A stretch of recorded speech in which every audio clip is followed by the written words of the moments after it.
바울은 함께 텐트를 만들며 동역했던 브리스가와 아굴라, 그리고 아시아에서 맺은 첫 열매였던 에베네도에 이어 이제 로마 교회를 위해 수고한 마리아라는 사람을 소개합니다. 성경에서 마리아라고 하는 이 사람에 대한 정보를 알 수 있는 근거가 본문 외에는 나오지 않습니다. 복음서에 마리아라는 이름을 가진 여러 인물들이 나오는데 중복되는 인물은 아니고 새로운 또 다른 한 사람의 인물입니다. 마리아라는 이름은 유대 여성이 사용하던 이름으로 아마도 본문에 소개되고 있는 이 마리아는 유대인이었을 것이고 여성이었을 것이다 라고 우리가 생각해 볼 수 있습니다. 그러나 그 외에 이제 이 마리아가 바울과 어떻게 아는 사이인지, 또는 그가 어떤 사람이었는지, 그리고 그가 구체적으로 어떤 일에 수고하였는지는 우리는 이제 알 수가 없습니다. 성경이 그것을 이제 말해주지 않고 그러한 자료들이 이제 남아 있지 않습니다. 그렇지만 마리아가 교회를 위해서 힘써 수고했다라는 사실과 그의 수고가 교회 안에서 인정받고 있다라는 사실은 분명해 보입니다. 이 간략하지만 명료하게 기록된 사실에서 우리가 얻을 수 있는 교훈 역시 분명해 보입니다. 본문에서 가장 눈에 띄는 단어는 수고입니다. 바울은 이 수고라는 단어로 이 마리아라는 사람을 수식합니다. 수고, 많이 수고한 마리아다라고 이렇게 수식하고 있죠. 구원받은 성도에게 수고라고 하는 것은 은혜의 필연적인 열매이고 믿음의 증거입니다. 우리가 구원받았다라고 한다면 이 수고라는 열매를 맺게 되고 그 믿음의 증거로서 이 수고가 나타난다라는 것이죠. 성도의 수고를 이야기할 때 늘 강조되어야만 하는 것 가운데 하나는 우리의 수고는 구원의 조건을 갖추는 것이 아니라는 것이고, 또한 어떤 복을 얻기 위한 수단으로서, 어떤 조건으로서 이 수고가 그 역할을 그러한 기능을 하지 않는다라는 것을 이제 우리는 강조해야만 합니다. 무심결에라도 나의 수고가 무엇을 얻기 위한 조건이나 수단이라는 생각을 해서는 안 됩니다. 우리의 수고는 우리의 영혼에 어떤 것도 할 수 없고 또 어떤 것도 이룰 수가 없습니다. 우리는 오직 그리스도 안에서 그 은혜로 말미암아 하나님께 받아들여집니다. 그리고 그 안에서만, 그 그리스도 안에서만 우리의 수고가 헛되지 않게 드려질 수 있습니다. 우리가 주 안에 있지 않는다라면 전도서에서 솔로몬이 말한 것처럼 모든 수고가 헛될 뿐인 것이 우리의 인생입니다. 그러나 바울이 말하듯이 주 안에서 하는 수고는 헛되지 않은 줄로 압니다라고 말씀하고 있죠. 그래서 우리의 수고는 주 안에서만 헛되지 않고 주 안에 있지 않은 수고는 아무것도 이룰 수 없고 할 수도 없는 허무한 수고가 될 뿐입니다. 우리의 수고는 우리가 믿음으로 구원받았다는 것의 열매로 나타나는 것이고 우리가 은혜 가운데 있다라는 것의 증거가 됩니다. 고린도전서 15장 10절에 보시면 바울이 이렇게 말합니다. 그러나 내가 나 된 것은 하나님의 은혜로 된 것이니 내게 주신 그의 은혜가 헛되지 아니하여 내가 모든 사도보다 더 많이 수고하였으나 내가 한 것이 아니요 오직 나와 함께 하신 하나님의 은혜로다 라고 말합니다. 바울은 자신의 사도됨과 또 자신이 모든 사도보다 더 많은 수고를 하게 된 것이 은혜로 말미암은 것이다 라고 말합니다. 하나님의 은혜가 그 한 사람 안에 들어오면 그 은혜는 그 안에서 역동성을 가집니다. 은혜가 그 안에 있는데 가만히 있는 사람은 없습니다. 방금 보신 바울도 다메섹 도상에서 예수님을 만난 이후 그 은혜가 그 안에 들어가서 그를 사로잡자 그는 그를 이제 많은 수고의 자리로 이끌어갑니다. 그가 가만히 있을 수 없었다는 것이죠. 복음이 그리스도가 그 은혜가 그 바울 안에서 역동성을 일으켜서 그가 복음을 위해서 수고하도록 만든 것입니다. 12제자 역시 부활하신 주님을 만나고 성령님의 충만한 임재를 경험한 이후 모두가 다 순교를 당할 만큼 그리스도와 복음을 위하여서 수고했습니다. 그리고 요한복음 4장에서 보면 예수님을 만난 우물가의 여인도 예수님을 만나 그분의 메시아이심을 깨닫고는 그가 본래는 이제 사람들의 눈을 피하여서 그 물을 길러 왔었는데 그랬던 그가 이제 마을로 뛰어들어가면서 사람들을 불러냅니다. 사람들을 불러내면서 소리치면서 예수님을 전하기도 합니다. 그 속에 어떤 은혜가 역동성을 나타낸 것이죠. 그래서 사람들 몰래 숨어서 조용히 움직이고 다니던 사람이 이제는 사람들 사이로 들어가서 그 사람들을 불러내는 일들까지 하게 되는 이런 변화가 나타나는 것입니다. 이 외에도 은혜를 받은 사람들 속에 일어나는 역동성에 대해서는 얼마든지 찾아볼 수 있고 얼마든지 말할 수가 있습니다. 그리고 가장 직접적이고 분명한 예가 바로 성도님들 자신일 것입니다. 예수님을 만나고 그분의 은혜가 성도님들을 사로잡았을 때 성도님들 속에 창조된 새로운 성품으로의 변화와 하나님의 영광을 향한 열정을 기억하실 것입니다. 지금 우리는 그 벅참과 설렘이 어느 정도 익숙해져 있을지는 모르겠지만 이전과는 분명히 다른 삶을 살고 있고 복음과 하나님의 영광을 위하여서 수고와 역동성을 가지고 우리는 살아가고 있습니다. 다만 우리 육신의 죄악의 찌꺼기와 게으름으로 인해서 우리는 계속해서 우리 자신을 다그쳐서 주의 말씀에 신실하고 충성되게 할 필요를 가지기는 합니다. 그렇게 우리가 수고해야 한다라는 것을 계속해서 우리를 쳐서 다그쳐야 하는 부분들은 있습니다. 그럼에도 하나님의 은혜는 우리 속에서 항상 하나님의 영광을 향한 그 복음을 위한 수고를 이끌어내십니다. 즉 주 안에서 행하는 우리의 수고는 은혜 이전에 우리 속에 나타나 구원과 은혜를 불러오는 그런 수고가 아니라 그리스도의 구원과 은혜가 우리 속에서 일어날 때 우리 안에서 기쁨과 감사로 나타나는 역동적인 반응이다라고 하는 것입니다. 하나님께서 우리를 구원하실 때 우리 속에서 일어나는 역동적인 반응이 수고라는 것입니다. 본문에서 말하는 이 수고는 아주 강도 높은 수고를 말합니다. 앞서 바울이 고린도전서 15장에서 말한 것과 같은 단어인데 바울이 자신이 모든 사도보다 더 많이 수고하였다라고 말하고 본문에서 마리아에게 많이 수고하였다라고 할 때 이 수고는 그저 열심히 일했다 정도가 아니라 녹초가 되었다, 괴로워하다, 싸움에서 지치다와 같은 아주 강도 높은 수고를 가리킵니다. 다시 말해서 마리아가 교회를 위하여 하는 수고의 강도가 매우 피곤하기까지 한 상태였음을 알 수 있습니다. 그러나 이것이 억지로 그렇게 했다라고 볼 수는 없을 것입니다. 물론 그의 헌신과 수고가 그를 피곤하게 하고 때로는 괴로울 정도로 높은 강도의 수고가 있었을지는 모르겠지만 바울이 그러했듯이 마리아 역시 하나님의 은혜로 그 수고를 감당했고 그 수고에 따른 기쁨과 감사가 있었을 것입니다. 그리고 그 기쁨과 감사는 계속되는 수고의 동력이 되었을 것입니다. 교회는 이러한 헌신과 수고 위에 세워집니다. 가장 먼저는 그리스도께서 자기 몸을 버려 죽으심으로 교회는 세워졌습니다. 그리고 그리스도를 본받아 살아가는 많은 사람들이 교회를 위하여 많은 헌신과 수고를 아끼지 아니하였고 또한 피 흘리기까지 교회를 사랑했습니다. 그 위에 이제 교회가 세워지는 것이죠. 그런데 교회를 세우는 그 헌신과 수고는 유명한 자들만 아니라 그보다 더 많은 무명한 자들의 수고와 헌신으로 되어졌습니다. 우리에게 믿음장으로 잘 알려진 히브리서 11장을 보면 여러 유명한 어떤 성도들의 이름들이 열거됩니다. 그리고 그 뒤로 가서 이름이 밝혀지지 않고 이렇게 그들은, 여자들은, 어떤 이들은, 이 사람들은 이라고 말하면서 무명의 성도들의 희생과 헌신, 그들의 믿음의 삶에 대한 내용들을 이야기합니다. 그리고 12장 1절에서 보면 이러므로 우리에게 구름같이 둘러싼 허다한 증인들이 있다라고 이렇게 말합니다. 우리에게 구름같이 둘러싼 허다한 증인들이 있다라는 것은 이름을 하나하나 거론할 수는 없지만 하나님의 나라와 교회를 세우는 그 기초에는 수많은 무명의 성도가 희생되고 헌신되었음을 말해줍니다.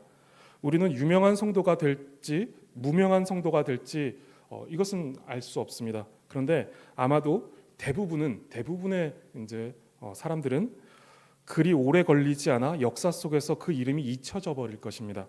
그렇지만 교회는 사라지지 않고 역사 가운데 남아 그리스도의 이름을 높이고 있을 것입니다.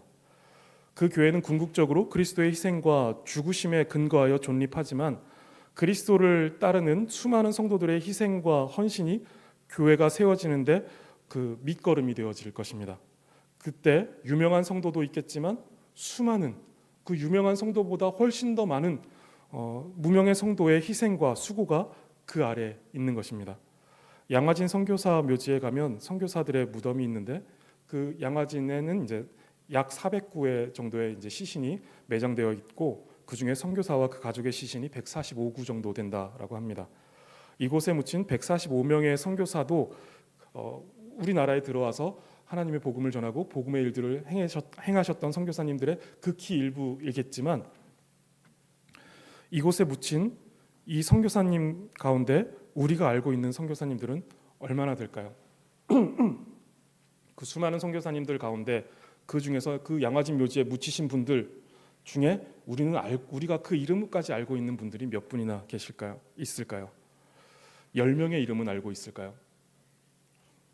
대부분은 무명의 선교사로 어느 한 지역에서 또는 단체에서 묵묵히 복음의 일들을 감당하다가 크게 주목받지 못하고 돌아가셨을 것입니다. 그리고 그 이후로도 크게 주목받지는 못했을 것입니다. 양화진 선교사 묘지 가보셨을 것 같은데 가보시면 아주 많은 비석들이 세워져 있는데 그 중에 우리가 주목하는 건 몇 선교사의 묘비밖에 우리가 이제 주목하지 않죠. 그만큼 대부분은 주목받지 못하고 무명의 선교사로 돌아가셨고 지금도 무명의 선교사로서 계십니다. 그러나 우리가 아까 불렀던 복음성가 가사처럼 세상이 당신을 모른다 하여도 주님은 그 이름 마음에 새겼네라고 하는 것처럼 이제 그분들의 이름이 세상에서는 잊혀지는 이름이 될지 모르겠지만 주님의 마음 속에서는 깊이 새겨져 지워지지 않는 유명한 이름을 갖게 되었을 것입니다. 오늘 본문의 마리아가 그런 사람이지 않을까 생각합니다. 그리고 마리아뿐 아니라 로마서 16장에 기록된 사람들은 대부분 여기에만 기록되고 다른 특별한 행적이 기록되지 않은 사람들입니다. 세상은 그들의 이름과 그들의 행적을 다 기록할 수 없고 기억할 수 없을지 모릅니다. 그렇다고 그들의 존재와 그들의 수고가 헛되거나 의미 없는 것은 아닙니다. 주 안에 있는 자들과 그들의 수고는 가장 아름답고 또 영광스럽게 주님의 마음속에 새겨지고 기억될 것이기 때문입니다. 우리의 이름과 우리의 수고도 그럴 것입니다. 아무도 모르게 행하는 선한 일과 누구도 알아주지 않는 작은 섬김이라 해도 결코 헛되지 않고 또 아주 미미한 존재일지라도 주 안에 있는 성도라면 그 누구라도 하나님은 크게 보실 것이고 주님의 마음 가운데 그 이름과 그의 삶을 새기며 하나님은 기억하실 것입니다. 그래서 교회를 위한 헌신과 수고는 경중을 따질 수 없습니다. 바울이 고린도전서 12장 21절에서 눈이 손더러 내가 너를 쓸데없다 하거나 또한 머리가 발더러 내가 너를 쓸데없다 하지 못하리라 라고 말씀하였듯이 교회를 위한 수고는 각자의 은사와 소명을 따라 하는 것입니다. 그것에 어떤 경중이 있는 것이 아니라 부르심에 따라서 순종하는 것이다라는 것이죠. 우리는 각자의 부르심이 있고 은사가 다릅니다. 그리고 모든 부르심과 은사는 상대적이지 않고 다 절대적인 가치로서 귀합니다. 그렇기 때문에 하나님께서 우리에게 요구하시는 것은 다 눈이 되고 다 머리가 되는 것이 아니다라는 것입니다. 하나님께서 우리에게 요구하시는 것은 우리를 부르시고 또 우리에게 맡기신 그 은사에 대하여 충성하는 것입니다. 그래서 고린도전서 4장 2절에서는 맡은 자들에게 구할 것은 충성이니라, 더 높은 더 뛰어난 어떤 은사를 발휘해라 라고 하는 그 자리로 나아가라가 아니라 맡겨진 그 자리에서 충성해라 라고 하는 것이 이제 우리에게 주어진 의무다, 책임이다라고 하는 것이죠. 어디에서 무슨 역할을 하고 있느냐는 중요하지만 그것은 각자의 부르심과 은사가 다름을 생각해야 합니다. 다만 우리에게 요구되는 것은 충성됨, 즉 신실하게 맡겨진 일에 수고하는 것입니다. 교회를 위하여 무엇이 되었든 수고한다는 사실은 너무 귀하고 아름답습니다. 그리고 하나님은 그런 자들에게 수고하지 않은 이들은 알 수 없는 기쁨을 알게 하십니다. 그 수고에 이 기쁨을 숨겨 놓으시는 것이죠. 그래서 하나님을 위해서, 교회를 위해서 수고한 자들은 그 기쁨을 맛볼 수 있게 하신다는 것입니다. 가나의 혼인잔치에서 예수님께서 물로 포도주로 바꾸시는 일들을 하는데 그때 연회장에 있는 이들은 그것에 대해서 알지 못했습니다. 그러나 예수님의 말씀을 따라서 항아리에 물을 채웠던 그 하인들은 그 물이 어떻게 포도주로 변했는지 알았듯이 말씀에 순종하여 맡겨진 일에 충성되게 수고한 이들만이 알 수 있는 기쁨, 알 수 있는 은혜가 있다라는 것입니다.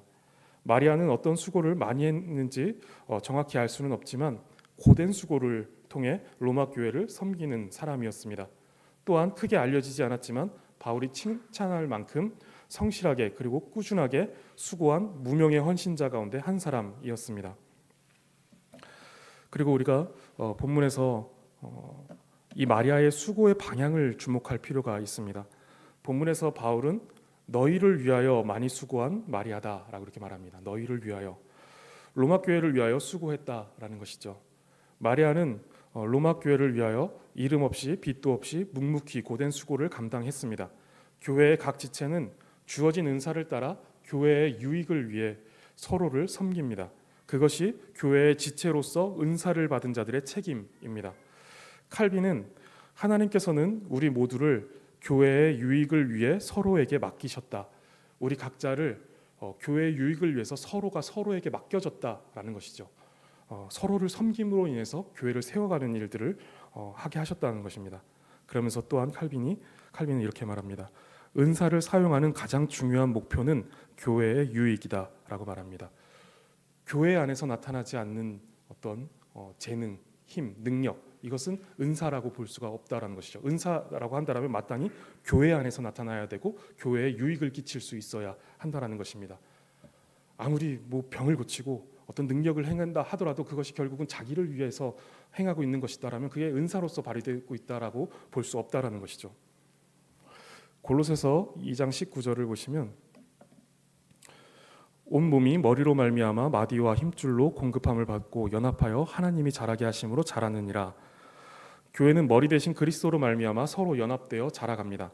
그리고 고린도전서 12장 7절을 보시면 각 사람에게 성령을 나타내심은 유익하게 하려 하심이라. 그래서 성령을 나타내심이라는 것은 이제 성령께서 은사를 주셨다라는 것을 말합니다. 그래서 이제 8절부터 쭉 은사에 대해서 이제 이야기가 나옵니다. 그리스도를 머리로 한 각 사람은 성령으로 말미암아 각각의 은사를 나눠 주셨는데 그 목적이 교회를 유익하게 하려 하심이다라고 이렇게 말씀하고 있는 것이죠. 성도님들에게는 어떤 은사가 있습니까? 우리는 우리에게 주어진 어떤 은사나 능력을 개인의 영적 능력으로 생각해서는 안 됩니다. 나에게 어떤 은사가 있고 어떤 힘이 있고 능력이 있다라면 이것은 내 것이야. 나는 이런 은사가 있고 나는 이런 능력을 가지고 있어. 이건 내 것이야 라고 생각해서는 안 된다라는 것입니다. 종종 말씀드렸지만 나 홀로 훌륭한 신앙은 없습니다. 나 혼자 은사가 뛰어나고 나 혼자 어떤 능력을 가지고 있고 이럴 수가 없다라는 것이죠. 그건 그 자체로 그 사람 혼자 가지고 있다라는 것 자체로 은사가 아니다라는 게 되어버리는 것이죠. 항상 교회의 유익을 위해서 그게 교회 안에 묻어나와야 합니다. 우리에게 탁월한 은사나 능력이 있다라는 것은 자신만 뛰어나고 탁월하게 하기 위함이 아니라 그것은 교회를 세우기 위한 하나님의 선물입니다. 그래서 은사를 이렇게 표현하기도 합니다. 그리스도의 몸을 세우기 위한 성령의 섭리적 배분. 은사는 한 개인의 신앙을 위해 주어진 것이 아니라 교회를 위해 하나님께서 섭리 가운데 각 성도들에게 배분하여 주셨다라는 것입니다. 그래서 우리가 주의해야 할 것이 있는데 교회의 유익을 위하지 않는 은사의 활용은 죄가 될 수가 있습니다. 그래서 바울은 은사를 말하면서 그 은사에 대한 설명의 그 중심에 사랑에 대해서 말합니다. 고린도전서 12장, 13장, 14장이 이제 은사장으로 있는데 그 가운데 우리가 이제 마가복음에서도 보았듯이 샌드위치 구조에서 가운데 있는 내용을 강조하듯이 12, 13, 14장에서 13장이 사랑장으로 나오면서 각 은사장 가운데 사랑이 들어가면서 사랑에 대해서 강조하는 것을 알 수 있습니다. 그 고린도전서 13장 1절에서 3절을 보시면 내가 사람의 방언과 천사의 말을 할지라도 사랑이 없으면 소리나는 구리와 울리는 꽹과리와 같고 내가 예언하는 능력이 있어 모든 비밀과 모든 지식을 알고 또 산을 옮길 만한 모든 믿음이 있을지라도 사랑이 없으면 내가 아무것도 아니요 내가 내게 있는 모든 것으로 구제하고 내 몸을 불사르게 내어줄지라도 사랑이 없으면 내게 아무 유익이 없느니라 라고 말씀합니다. 바울은 아무리 뛰어나고 아무리 많은 은사가 있다 해도 거기에 사랑이 없으면 아무 유익이 없다라고 알려줍니다. 은사가 사랑이 없이 경쟁의 구도가 되고 또 자기 자랑이 되어버린다면 아무 유익이 없을 뿐더러 형제를 넘어지게 하는 걸림돌이 되어 죄를 짓게 만들어 버린다는 것이죠. 그래서 하나님께서 우리에게 주신 은사가 있다면 그것을 우리 개인의 것으로 이해해서는 안 됩니다. 이것은 내 것이 아니라 우리 공동체의 것이다라는 것이죠. 교회를 위해서 하나님께서 우리에게 주신 것, 교회와 떨어져서는 그것이 기능할 수도 없고 기능했을 때 그것이 죄로서 죄가 되어버릴 수도 있기 때문에 그렇습니다. 은사는 공동체를 세우기 위해 섭리 가운데 배분하신 것인 줄 알고 겸손히 청지기적 태도를 가지고 우리는 그것을 사용할 수 있어야 합니다.